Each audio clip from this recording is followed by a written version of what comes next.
First, Bitcoin is plummeting. Why house money broke the bull run. Then Instacart's $10 million Super Bowl ad proves the business depends on bananas. And Kindred just raised $125 million to turn your social network into a house swapping network. What a mix. It's a T-Boy. Let's hit the 3 stories, Jack. This is Nick. This is Jack. It's Thursday, the new Friday, February 5th, and today's pod is the best one yet. This is a T-Boy. The top 3 pop business news stories you need to know today. Besties, welcome to the Super Bowl of business. I mean, Jack, the mix is so good today. Should we jump right into it, man? But first, trivia. Who famously said software is eating the world? Mark Andreessen. The guy loves writing. Bonus credit. How do you spell his last name? Too many E's and too many S's, Jack. That's actually in our first story. Let's get to him. For our first story, the 3 giant potholes in your portfolio. Bitcoin is down 42%, software stocks are down 32%, silver is down 27%. We know why software and silver have plummeted. We think we know why Bitcoin has.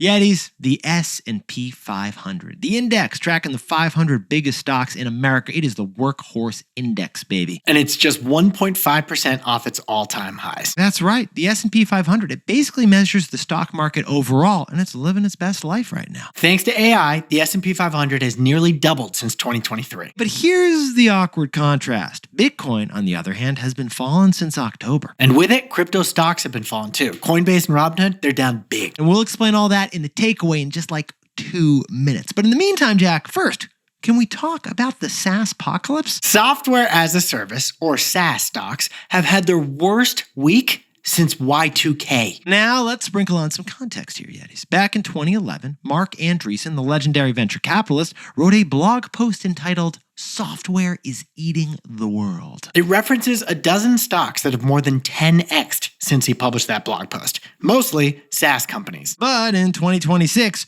Wall Street thinks that AI is eating software, and it all started with Claude Code. Claude Code, the new vibe coding software from Anthropic, showed that software can be created quickly by AI with just a few prompts. Yeah. And that undercuts the value proposition of these software as a service companies. Basically, while we were telling the story, I sent a few texts and built an app. That's what we're talking about. So Salesforce, Oracle, PayPal, each of those was mentioned in Mark Andreessen's blog post 15 years ago. But now they're down 25% each so far this year. All right. So Nick, that explains software stocks, the soft apocalypse that's happening in the market. What about silver and its cousin gold? Why are they down? Because the prices of precious metals doubled in the last year on the belief that President Trump would select a Fed chairman who would suck up to him. The reason? If the central bank cuts interest rates like Trump has demanded, that would potentially hurt the value of our currency. So investors bought up gold and silver as alternative stores of wealth compared to the weaker dollar. That was the thesis. That was the play. Well, the Fed chair nominee has been selected now. It's Kevin Warsh, and he's no sycophant. No, he ain't, Jack. So the same day he was nominated, gold and silver plummeted. Basically, the investment thesis was wrong. As we mentioned yesterday, besties, if you're looking to lock in a necklace for your lover on Valentine's Day, pause the pod, hit up Tiffany's now. Because silver is down 27% in just about a week. Okay, so Jack, we got SaaS apocalypse, we've got silver, but that leaves us with Bitcoin. Why is Ben the Bitcoin dropping like it busted its blockchain? Well, the answer is our takeaway. So Jack, what's the takeaway for all our buddies looking at this mini crypto ice age? Leverage is like playing with house money. It amplifies gains, but amplifies losses even more.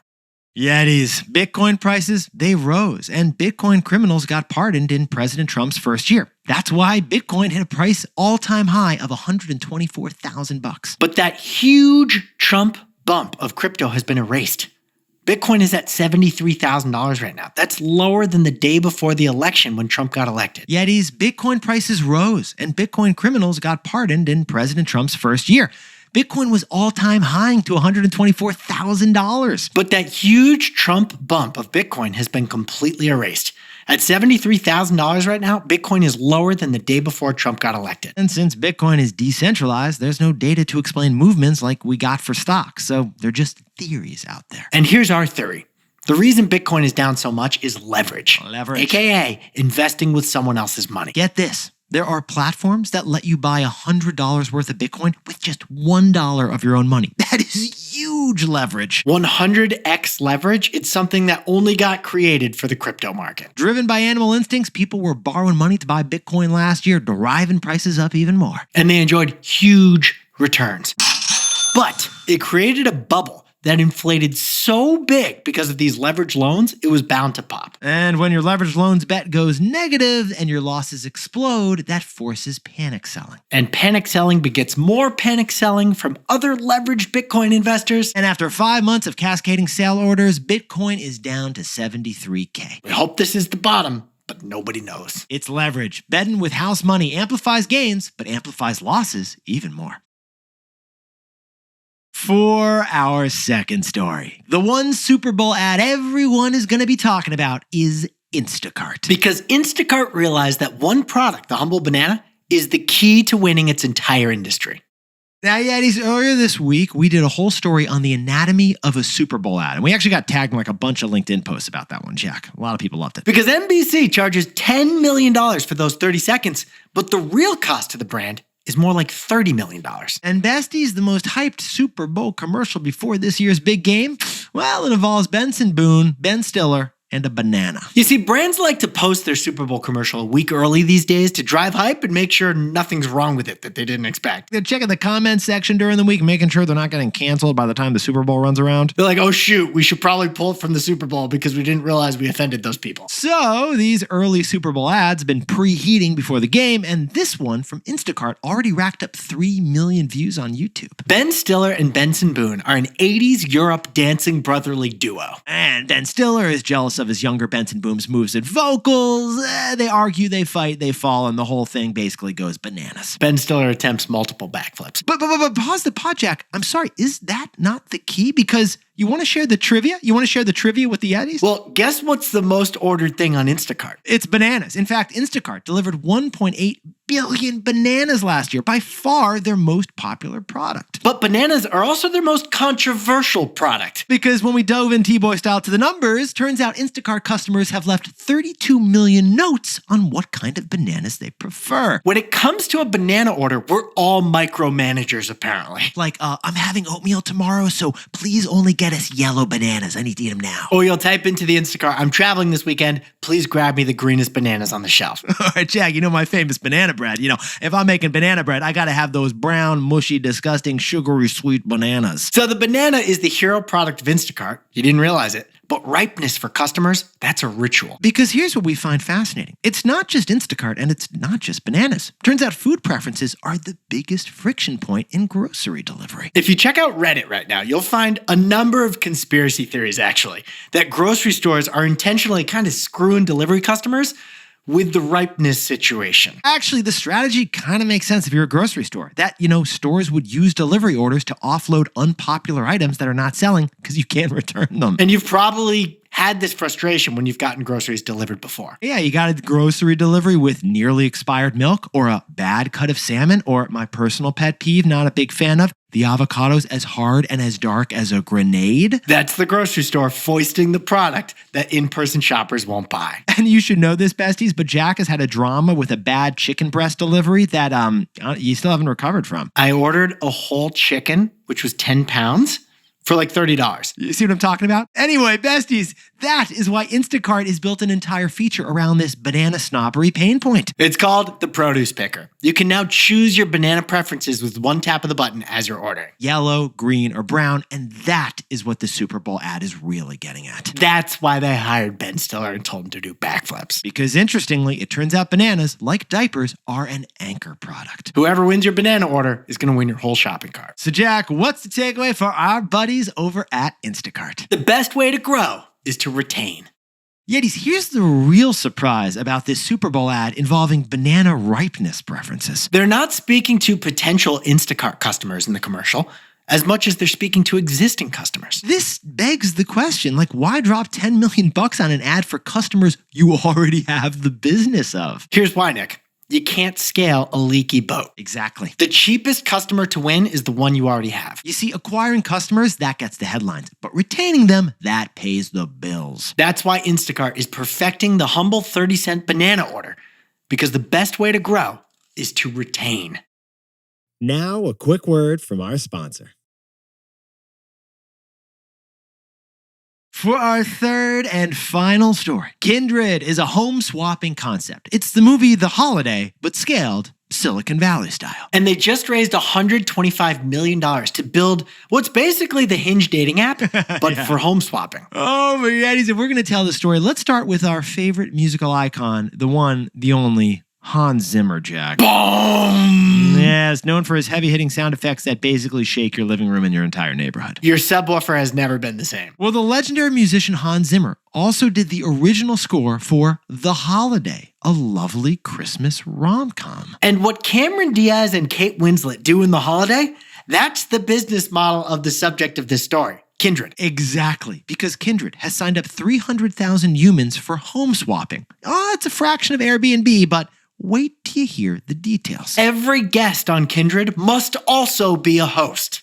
It's a swap situation. And that's why this business is like this movie. Cameron Diaz let Kate Winslet stay at her Los Angeles house, but then Cameron Diaz got to stay in Kate Winslet's Cotswolds cottage. So no cash is exchanged, just keys are exchanged. And you book a stay with credits, but you only get the credits once you start hosting your own house. The only money that does get exchanged is the cleaning fee and the service fee, which both go to Kindred. Which leads to the news. Kindred just raised $125 million to scale their business into social networks. What Nick and I found fascinating about the business model is that Kindred handles risk totally different than Airbnb and Vrbo do. And that tells us everything.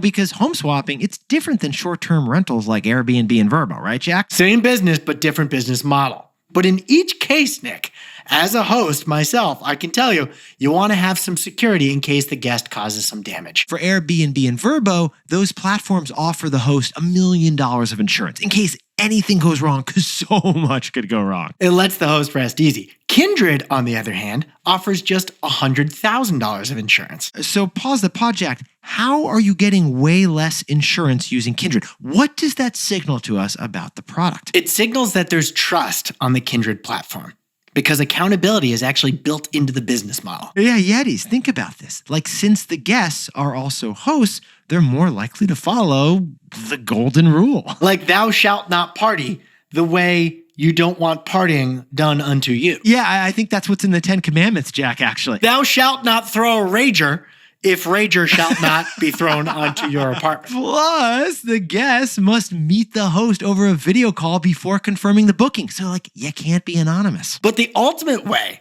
to instill trust in a home renting, home swapping situation? Well, Jack, that would be if you actually know the person who is staying at your place. And that's what Kindred is building next with all this VC money. That's right. They're building a Hinge dating app, but for home swapping. They're building a feature to let you create a group of friends for a private home swapping network. Maybe it's for your friends, maybe it's alums of your college, or maybe it's Taylor Swift fans only. That could be the network. Kindred thinks that if you have a key thing in common with the other people in the house swapping network, you'll be more comfortable swapping houses with them. Jack, although full disclosure, I don't think I could do a home swapping situation. I need my stuff where my stuff is. I know that about you. One sec. I think someone just moved the remote and my coffee table book. I'm sorry. All right, so Jack, what's the takeaway for our buddies over at Kindred? Loose ties are like economic lubricant. There's nothing like a referral. Like someone who vouches for someone else helps you bridge the trust gap. Referrals, they're how you find a contractor, a babysitter, a lawyer, or a new analyst that you just hired on your team. Entire businesses are being built to facilitate referrals and foster connections based on them. Country clubs have long required a referral to become a member. Jack, I see you know Bill Lumberg at Innocheck on LinkedIn. Can you introduce? There you go. That's a referral request that happens all the time. Or Jack, what about Hinge years ago? Remember how Hinge, the dating app, started? It launched with a friends of friends model. You could only swipe people who you have common Facebook friends with. Well, now Kindred's launching a social network, but for house swapping. Now, there is a risk to that. There is. Facebook could launch this feature. In fact, somehow I got added to a house swapping Facebook group. I'm still in it and still get notifications all the time. But still, Kindred reveals a reality. A lack of trust can be an economic killer because transactions that could happen don't happen. Referrals can bridge that trust gap. That's why loose ties are like economic lubricant. Jack, could you whip up the takeaways for us for the new Friday? Instacart hired Ben Stiller to do a Super Bowl commercial to promote their produce picking feature. That's for banana snobs. Really, it's for existing Instacart shoppers because the best way to grow is to retain. Our second story was Kindred. They just raised $125 million to evolve their home swapping network to allow private groups. Because if you know them, you're more likely to house swap with them. And our third and final story is SaaS stocks and silver and so many crypto. They're all down big, while the stock market remains close to an all-time high. The reason betting the Bitcoin's down? Leverage. Betting with house money makes a risky game riskier. But Yetis, this pod's not over yet. Here's what else you need to know today. First, Anthropic, long seen as the number 2 AI company, is ripping on its number 1 rival with a Super Bowl commercial, basically a diss track. You might have heard that OpenAI is adding ads to their ChatGPT experience. So here's the Super Bowl ad. Anthropic parodied what it would be like if ChatGPT starts serving you up ads with a nice big old smile when you're asking ChatGPT something and it's really excited to tell you, but it's really an ad. Yeah, the takeaway, being interrupted by ads is annoying. And Anthropic is burning OpenAI during the Super Bowl. Exactly. And second, remember Bachan's, the Japanese barbecue sauce startup we covered last year with the octopus logo? My son Maxie actually loves that octopus logo. They just got acquired for $400 million. A nice big exit for some super nice founders. In fact, this Japanese barbecue sauce is the biggest barbecue sauce brand in America by sales. That's crazy, but it's part of a bigger sauce trend. More of us are eating protein, so more of us need more sauce. And finally, Google dropping the big numbers. Revenue crossed $400 billion in their earnings for the first time ever last year. They made $35 billion in profits in just 3 months, which is also a record for Google. And they're pumping all that fresh cash into building AI data centers. They plan to spend $180 billion this year on AI. You could buy 27 lifts with that much money. And put them all in a Waymo.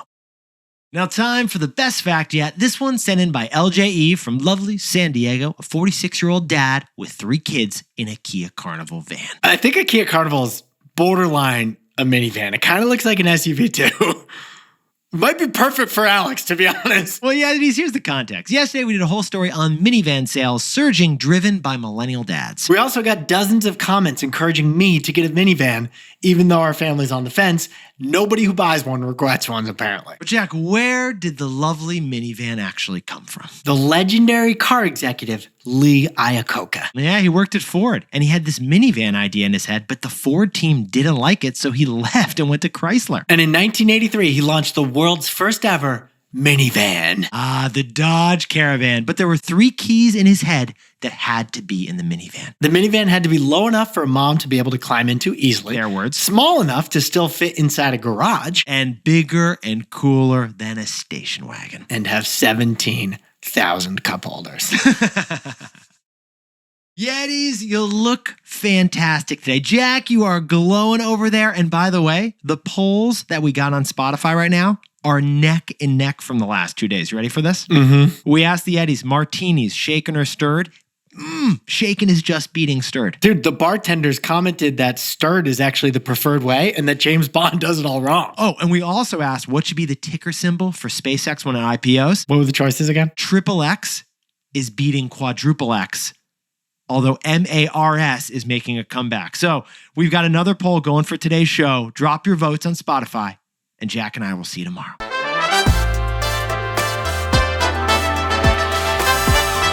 Before we go, a happy 35th birthday to legendary Yeti Kenta Tanaka over in Tokyo, Japan, who loves learning the most interesting business news stories every day, and Jack enjoys picking up our unique American English phrases. Such as Saspocalypse? And Lily Benito over in Seattle is crushing it in real estate with the best birthday yet. Happy birthday to LaRonda in Sherman Oaks, California. This 4-year Yeti is driving Scar and Blaine to school right now. And Yvonne Laura is turning 41 years old down in beautiful DC. Hope to see you at the live show. And happy birthday to future veterinarian Nina Beltran, turning 15 years old in The Hague. Buppy. And Elijah Jerome, congrats on the 1st-year anniversary of last year's bar mitzvah. And a shout out to Zach Levy, whose legendary mom worked at Zebra, the company we covered yesterday about the Super Bowl. And happy 2nd anniversary to Sam and Kim, who are at their friend's wedding in Puerto Rico. Their big day will be coming soon. And Brittany Barbosa loved our story on the anatomy of a Super Bowl ad. She's been sharing it across LinkedIn. Thank you, Brittany. And Jack, one final shout out to legendary Yeti Luke Welch from Cobble Hill, Brooklyn, who's in town in San Francisco for the Super Bowl. I got out of a Waymo. He walked by me and we ended up shaking hands, saying hi, and he's having a blast right now. So enjoy your time after all the snow. And to anyone else celebrating something today, make it a T-Boy. Celebrate the wins. This is Jack. I own stock of Lyft, and Nick and I both own stock of Airbnb and Robinhood and ETFs of the S&P 500, as well as some Bitcoin. Bitcoin, name Ben.